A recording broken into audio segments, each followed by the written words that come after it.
Pero ¿por qué la iglesia adventista quedó muy mal en el debate con el sacerdote Luis Toro y nuestros líderes no pudieron defender? Que no existe un debate público y bien hecho. Que no existe un debate público y bien hecho, sino que se hacen esos debates pero con montaje.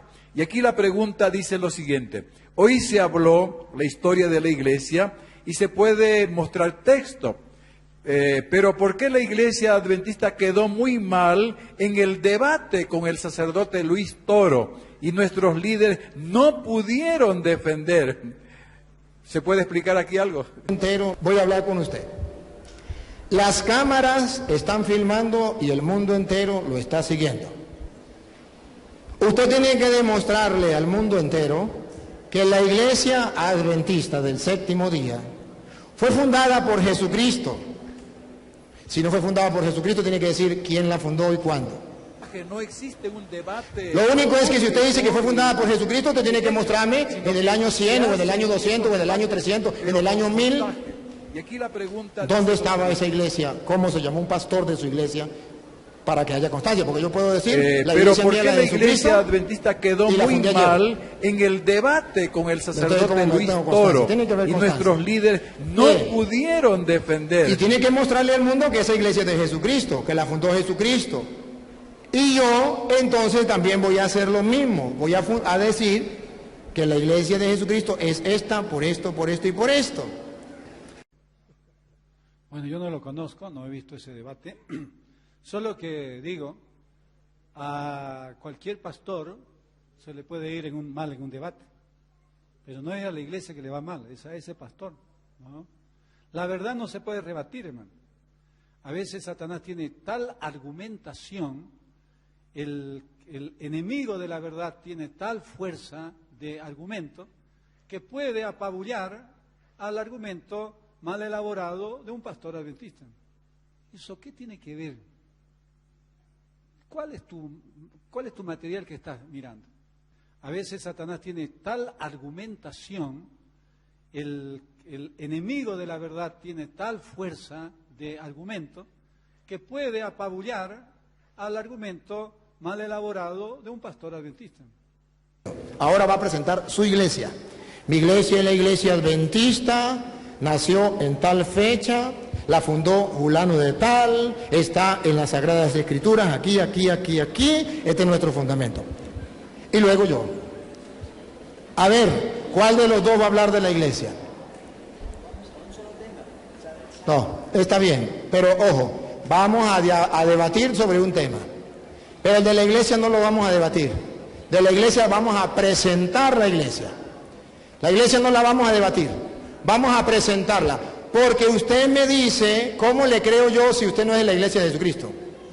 Yo tengo que saber cuál es la iglesia de Jesucristo, porque si no es la iglesia de Jesucristo, ¿cómo le voy a estar creyendo lo que usted enseñe? Ahora, si usted me comprueba a mí que usted es la iglesia de Jesucristo, yo le creo. Así de fácil. Pero si no es la iglesia de Jesucristo, no estoy interesado en creerle, porque yo quiero estar en la iglesia de Jesucristo, porque yo soy cristiano. Jesucristo es el Señor. ¿Escucharon la homilía de esta mañana, verdad? Jesucristo es el Señor. Si Él es el Señor, hay que hacer lo que Él manda, lo que Él diga. Entonces, muchos hermanos dicen, hoy es lo mismo ser católico o no ser católico, porque tanto los católicos, dicen unos, hablan palabra de Dios, también los hermanos de otras denominaciones hablan palabra de Dios. Esos conceptos, Padre, hoy en estos tiempos, que diga, ¿es lo mismo ser católico, no serlo, o ser de otra denominación? Pues gracias por su pregunta, Padre. Comencemos diciendo que no es lo mismo.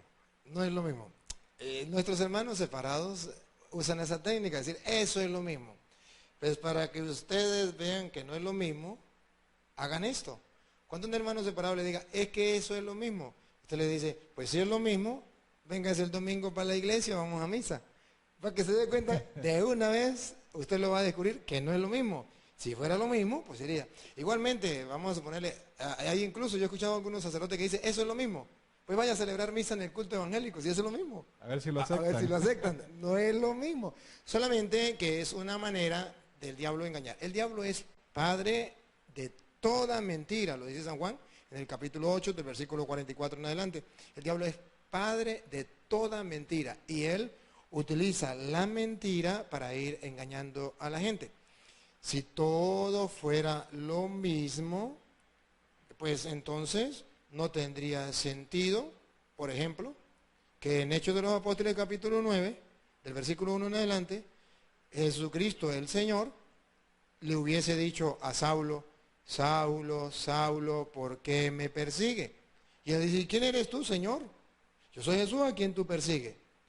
Oye, si Saulo creía en el mismo Dios que nosotros creemos, si Saulo conocía las Escrituras, todo el Antiguo Testamento, que era el que existía hasta entonces, igual que nosotros tenemos. Saulo era un hombre de fe, Saulo era un hombre de buen obrar. ¿Y por qué el Señor no le dice a Saulo: Saulo, eso es lo mismo, sigan esta religión, que al fin y al cabo la religión no salva, no sirve para nada, lo importante es que crea en Dios y ya, y siga adelante? No, le dice: Saulo, Saulo, ¿por qué me persigue? Y si usted me permite, padre, vamos a utilizar las Escrituras, porque a mí me gusta utilizar las Escrituras si me ayuda. Verá cómo el mismo San Pablo, en Primera de Corintios capítulo 15, versículo 8, allí San Pablo nos viene a decir exactamente que no es lo mismo. ¿Por qué no es lo mismo? Porque él tuvo una experiencia con Jesucristo.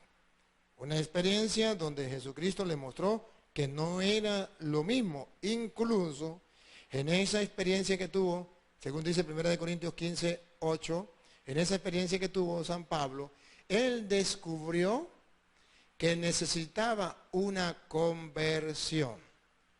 Y la conversión era salirse de esa religión que no era la de Cristo y seguir la religión o la iglesia de Cristo. Aquella persona que piensa que en cualquier religión eso es lo mismo. Entonces, ¿por qué el Señor le reveló a Pablo que necesitaba una conversión y que necesitaba integrarse a la iglesia de él? Si creen que es mentira, paren la oreja, pongan la lupa y verá que las Sagradas Escrituras no lo aclaran. 1 Corintios 15, 8. 1 Corintios 15, 8. Y en último término se me apareció también a mí que soy como un aborto, pues yo soy el último de los apóstoles, indigno del nombre del apóstol, por haber perseguido a la iglesia de Dios. Haber perseguido a la iglesia de Dios. Aquí no dice es lo mismo cualquier iglesia, no. Aquí hace la diferencia.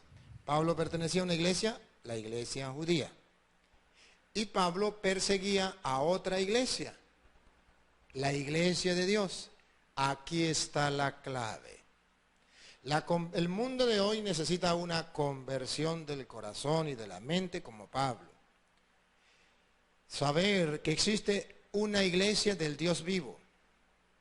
El mismo Pablo, padre, si quiere, 1 de Timoteo, capítulo 3, versículo 15, para que ustedes se den cuenta. Pablo dice: yo perseguía a la iglesia de Dios. Se necesita una conversión del corazón y de la mente. Que la gente comprenda y crea que Dios sí tiene una iglesia. La conversión consiste en esto: dejar de seguir las iglesias fundadas por los hombres, integrarme a la iglesia fundada por Dios. Esa es la conversión que debemos hacer y debemos tener. El enemigo de Dios no quiere que usted y yo pertenezcamos a la iglesia de Dios. El enemigo busca ponernos sucursales, otras iglesias sucursales que vengan, entre comillas, a reemplazar la iglesia de Dios. ¿Para qué? Para que no alcancemos varias cosas. Uno, estar en la verdad, como lo va a decir 1 de Timoteo 3:15. Y dos, no alcancemos la salvación que Él nos trae a través de la iglesia. Escuche cómo dice 1 de Timoteo 3:15. Pero si gusta, se los leo, hermanos, desde el 14. Te escribo estas cosas con la esperanza de ir pronto a ti, pero si tardo, para que sepas cómo hay que portarse en la casa de Dios, que es la iglesia de Dios vivo, columna y fundamento de la verdad. Primero Pablo dice: yo perseguía a la iglesia de Dios y era un pecado. Pablo tiene una conversión. Dios le revela que eso es malo. Ahora Pablo explica por qué es malo. Porque él perseguía a la iglesia de Dios, que es columna y base o fundamento de la verdad. Cuando nosotros comprendemos que hay una iglesia del Dios vivo, que es columna y base de la verdad, entonces yo no estoy con el jueguito satánico de que eso es lo mismo, el mismo Dios, la misma Biblia, allí se canta, aquí se canta, allí se ora, allí se ora. No, estoy con el convencimiento de San Pablo de que Dios tiene una iglesia y yo quiero pertenecer a esa iglesia, que es la iglesia del Dios vivo, que en castellano significa, Martín Lutero tiene otra, José Smith tiene otra, Elena de White tiene otra, cada uno tiene su propia iglesia, pero Dios vivo tiene una iglesia, es columna y base de la verdad, y yo quiero vivir en esa única iglesia de Dios. Esa es la conversión que el mundo de hoy necesita. San Pablo tuvo esa conversión, se integra a la iglesia de Dios y hoy es quien conocemos, San Pablo. Así es.